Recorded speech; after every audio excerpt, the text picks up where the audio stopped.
Beautiful day today to go to Zihuatanejo Bay. So Sailfest isn't just about sailing and sunsets.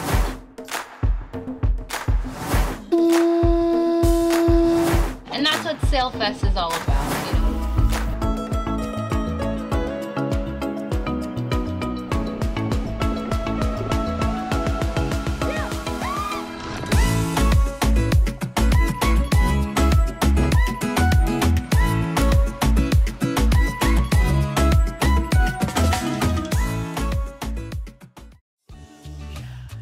Hey guys, welcome back.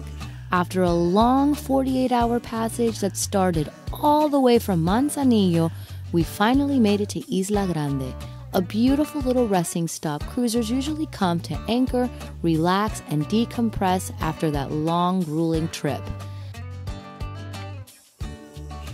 Before lifting anchor, we had heard that there was supposed to be a decent snorkeling spot just on the other side of the island. But the water ended up being pretty cloudy, so we opted for a refreshing michelada and enjoyed the day on the beach to recharge. Whoop whoop! Beautiful day today to go to Zihuatanejo Bay. Engines are on. We are getting ready to go. Short sail. Had fun on the island. Vámonos.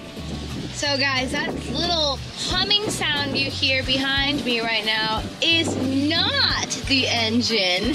It's the water maker. And that means that we are actually moving. We're sailing from the get-go, and for us that is a real treat because it's not often that we get to just get up and sail down here in Mexico. So good way to start our little jump to Zihuatanejo. Last little thing that'll make this quick little jump the best sail ever is a fish. A fish!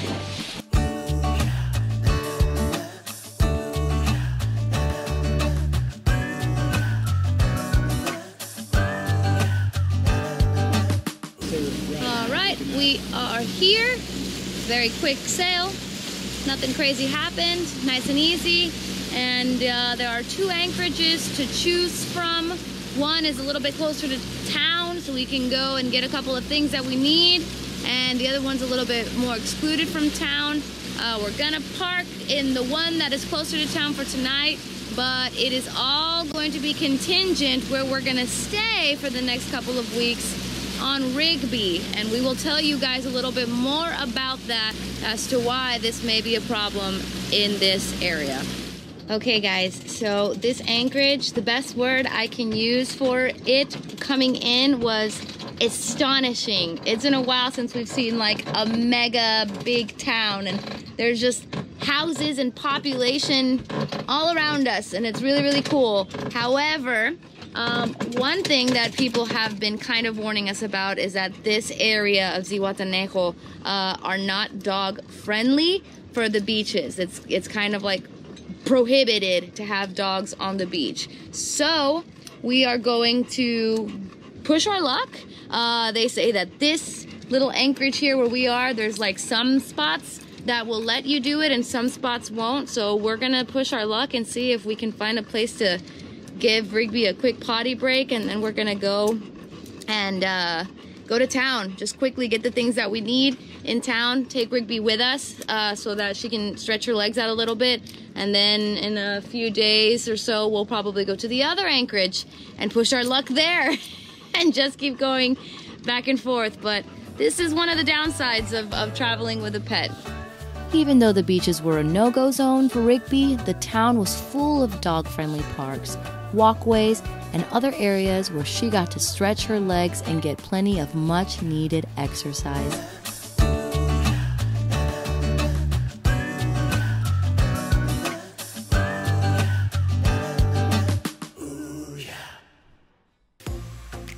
Ah, the beautiful town of Zihuatanejo, famous for its beach town charm, fisherman's market, white sandy beaches. We're obviously going to take some time to get our tourist life on throughout our stay, but we are here for something a bit more meaningful and way bigger than us, and that is this year's annual Sailfest. All right, guys, so we are here at the Sailfest meet and greet, meeting some of our fellow volunteers. We've got some amazing entertainment by some of the students at the music school here. So we're here to grab a beer and introduce ourselves.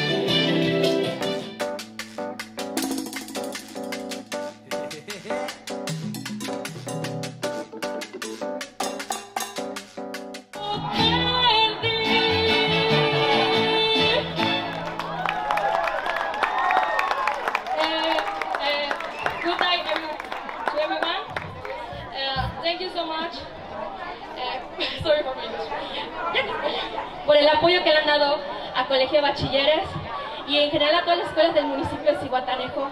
De verdad, muchas gracias. Y en nombre de mi institución, se les agradece con mucho cariño. Que pasen buena noche. All right, guys, that was a very fast whirlwind meet and greet. We went in there, said hi to a couple of people, grabbed a beer, and got out because we have to get back on board to get the boat ready because we actually have a sail tomorrow, or sunset sail. I gotta get that boat all cleaned up. Yeah, we all know how he gets when things need to get ready for guests, so we... Plus, it's dark out here and Rigby's all alone in the boat, so we gotta get back to our girl. Yep, so we're gonna go and get the boat ready and see you guys tomorrow.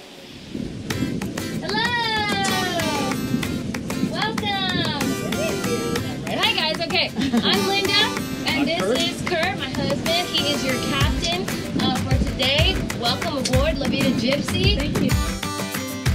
Sailfest is a week-long fundraising festival that's main focus is to raise awareness and funds to provide educational opportunities to Zihuatanejo's least advantaged children.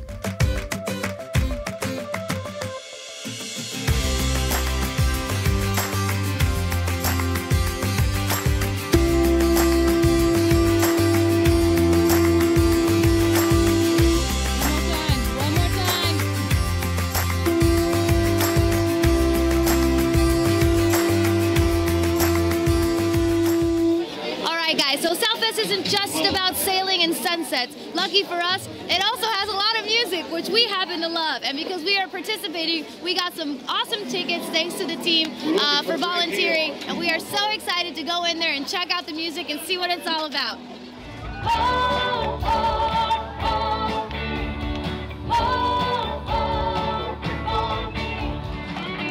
When I meet that boy in the boat, but I never saw the good side of the city till I hit you right on the river program. Come on, rolling, rolling, rolling on the river. With all that music, even we got inspired and pulled out our dusty guitar to sing a few songs during one of our sunset cruises. Oh, darling, please forgive me. I'll never do you.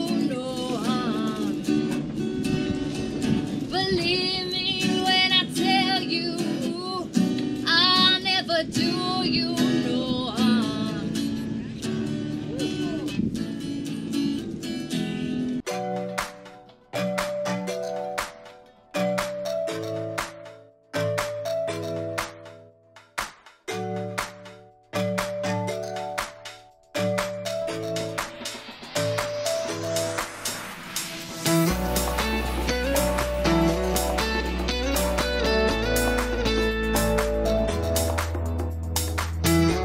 Sailors and volunteers from all walks of life gather from all over to participate in this event that consists of many activities throughout the week, from chili cook-offs, live auctions, gala dinners, boat races, music concerts, and even running marathons. There's a little bit of something for everyone to come and partake in.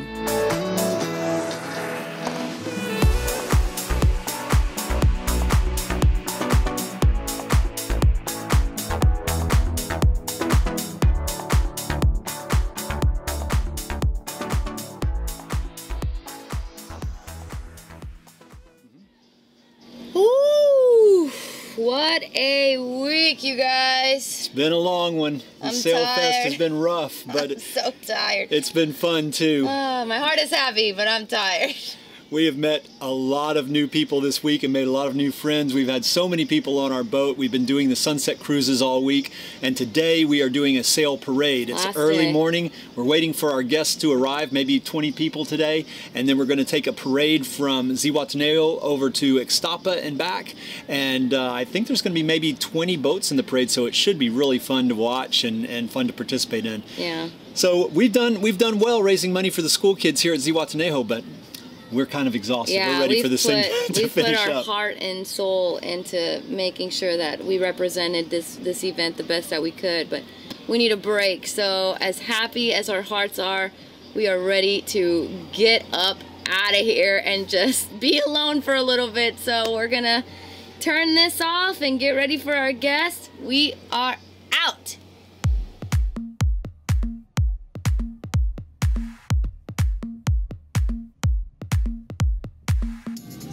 Guys, we got Kurt over here with like Princess Diana syndrome. We're in a parade and he's just, to everyone, he's the star, just waving to everyone. Look at that, that's a good, wow, look at that form.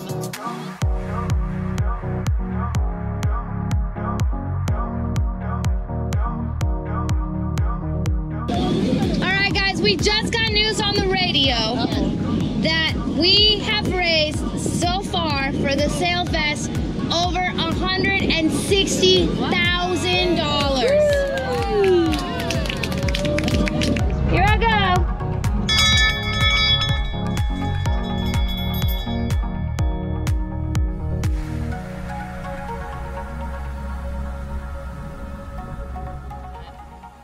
All right, guys, we are super lucky that we got to grab this guy who is one of the busiest people that I have ever met and dedicated to what he does. And I have next to me Mr. Tim Melville, right? Is that how I pronounce it? And he is the head honcho of the fleet that does Sailfest. He's the cruiser boss. He tells us what to do, when to do it, and how to do it. And we are here to ask him some questions. You ready? I'm ready. So that build up. Tell us a little bit about yourself. How'd you end up here in Zihuatanejo? I ended up here, my wife and I, some 12 years ago. We came for a 2-week holiday and loved it. And the next year we came for 5 weeks, I think, and loved it more. And then it was 3 months and ultimately 4 months. And we were paying more rent than a mortgage, so we went out and bought ourselves a condo here and had it for a number of years. And 6 or 7 years ago we sailed our boat down from Vancouver, from Canada. So we ended up purchasing a house here, and now we have Casa Roja, the red house. Now they live overlooking, yeah. And now we don't have a boat anymore. Yeah, we got too busy and the boat is no longer. But you did manage to work your way into the boat life by being part of Sailfest, right? So how did you get involved with that? We volunteered to help out with the chili cook-off 6 or 7 years ago. And then the next year volunteered a little more, and then at some point the previous cruiser coordinator person, Pamela Bendall, was no longer stopping in Ziwa. They were in El Salvador, and they needed somebody else. So Donna and I, my wife Donna and I, put our hands up and said, well, we'll take it on. So the cruiser chairpersons for the annual Sailfest. For the annual Sailfest. For 5 or 6 years we've been doing it now. So how long has Sailfest been a thing? Well, it started in 2001, and it was actually Richard Spindler of Latitude 38 magazine was one of the originals. Oh. It was a few cruisers that showed up here and wandered the town and witnessed how the kids in some ramshackle school and thought they could get together and provide some help, and formed a work party and went and helped to build part of a school or do some kind of work. And they were coming back every year, and it kind of grew from there. Yeah, so how much has Sailfest grown from when you remember it to now, to 2022? Tell me some of that. Well, I know that last 2020 was the last pre-COVID year. Sailfest generated 3.5 million pesos. And in dollars for our American friends? In dollars, that's about 150,000, 160,000 US dollars. Wow. The boats alone, the cruiser portion, because there's all sorts of other activities that go on, the cruiser portion alone was over 600,000 pesos. So some $30,000 generated by the cruising community welcoming guests aboard their boat for a donation and doing sunset trips. It's a very elegant way to show people a good time and raise money for a good cause. Yeah. Tell us, because we participated this year, so obviously yes, I'm curious. How much did we raise? What did we do? Give us the specs. Well, I've got a list of things here, but the boats alone this year on sunset sails and the parade and the music cruises that we do, I've got some 330,000 pesos. The rally, which is a fun race, we don't call it a race because it's a whole mishmash of cruising yachts, but the rally around the rock and the sort of the soliciting of friends up in the US and Canada and all over the world to make donations and support the boats, and that was in excess of $10,000 this year as well. So wow. On top of the 328 that the regular cruises did, another $10,000, whatever that is, 200,000 pesos. And this year, there were fewer boats this year because of many things, because of COVID, because of uncertainty, because of the Guitarfest cancellation and so on. There were only 15 boats this year that participated in Sailfest. Last year we had 32 boats that participated. Wow, that's a big change. And on a normal season at this time of year, we would expect there to be 40 or 50 boats anchored in the bay. Wow. And this year we have maybe 18 or so. If you could think of something, tell me what is the most meaningful or impactful moment in the years that you've been coordinating this. Do you have a story or something that you can think of that really kind of just said it for you, that you made the right choice of being part of this? Oh gosh, there's many stories. Well, one of them from 2020 would be the local boat, Oceana, and that's a Cal 40, like the first one ever made, in really poor order, but belongs to a young couple, young Zihuatanejo Mexican couple, and they do charters and trips here. And they stepped up in 2020, offered their boat for Sailfest. We put one of our people, Kayak Cheryl, who had as crew on board, and at the conclusion of the trip, she reported on the morning network, this boat, these people are wonderful, but their sails are just rags. The boat really needs all kinds of gear if anybody can help. And believe it or not, a boat called Impossible Dream, it was Roy Disney's original ironic boat. Yeah. Ironic. Said, we have a Hank-on jib, and nobody has Hank-on sails these days. We have a Hank-on jib and an old mainsail that we'd be happy to give them. So we brought them over and gave them to Juan on Oceana. And he came back the next day and virtually in tears to us, saying he never in his wildest dreams imagined that people would give him new sails. And then we have pictures of him sailing with the news. They don't quite fit right, but they fit the whole boat. They fit for him. And this year, Oceana 2, the boat, they stepped up and they took over 30 people out when we had very few boats at the beginning of Sailfest. They said, anything you need, anytime you want us, we will be available. So they're foregoing their own business to support Sailfest, to support their community. I mean, they have kids, they live here, they see what's been done over the 20 years. So yeah, that's fantastic. That's a wonderful Yeah, and that's what Sailfest is all about. You know, compassion, supporting, and donating and giving. We've seen, obviously, you know, through the last couple of weeks that we've been here, just how hard you guys work to make that happen. And we actually got to see some of the kids perform, some of the kids that you guys have helped and things. And I mean, you can just tell that the whole community loves you guys. Like, well, you guys are very kicking butt. Typical. You cruise in on your boat and we canvas, you know, are you willing to take people aboard? Well, I'll take a few people just to see how it goes. And by the end of the week, they're saying, well, I'll take 10. You know, we provide the life jackets and get the people on board and off, and all that has been really managed quite well, I think. Yeah, very true. For anybody who's interested in participating in Sailfest for next year, we'll leave Tim's email information in the description below, along with the link of Por Los Ninos as well, so you guys can check it out if you guys are sailing down here. Zihuatanejo is a fantastic place to stop anyway. you might as well come and make a little bit of a difference while you're here, because that's also what traveling is about, is making a difference. And this guy has made it a point to do that, and you're my hero. And thank you so much for your time, and hopefully we'll see you next year. Hopefully we'll see you next year. Well, we will be here. This is home for us now. Will you? Thank you guys so much for watching and being part of our adventure. Be sure to hit that subscribe button if you haven't done so already, and don't miss next week's episode where we get to teach some rookies how to sail, experience some Mexican culture, and explore Zihuatanejo a little bit better. Adios!